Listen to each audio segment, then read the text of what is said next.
ओह कि टेंशन इतने कपड़ा आज मुझे कहीं सफा कली। Hello guys welcome back to my another mini blog. सकाल उठिकी मो काम करते लगे जमीती कि ब्रश करवा मुंड कुंडा ये मोर काम हि हि हि हि हि तापर मोर गोटे गोटे कपड़ा बाहर करके सफा करते लगे कहीं मत सफा करके जल्दी कम ये सारिकी मत गाँव को जीवार थिला। गाँव को एथिपाई मो जीवार थिला सेटा मु लास्ट रे कहबी वीडियो लास्ट रे कहबी सस्पेंस रहिला।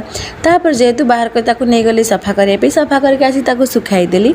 सुखाई सारा पर मुझे देखिली जो धनिया पत्र आनी ताकू खाइबा पे ताकू गछ लगेदेली का मो टिके अधिक बुद्धि काले गछरे गले आउ टिके अधिक हो मु आउ टिके खाइबी।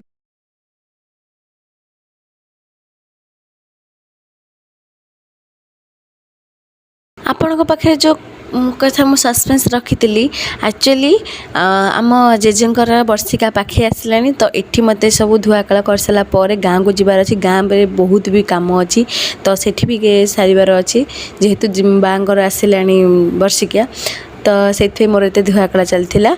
आपण मानक जब वीडियो भल लगे जय जगन्नाथ रही टाटा बाय बाय।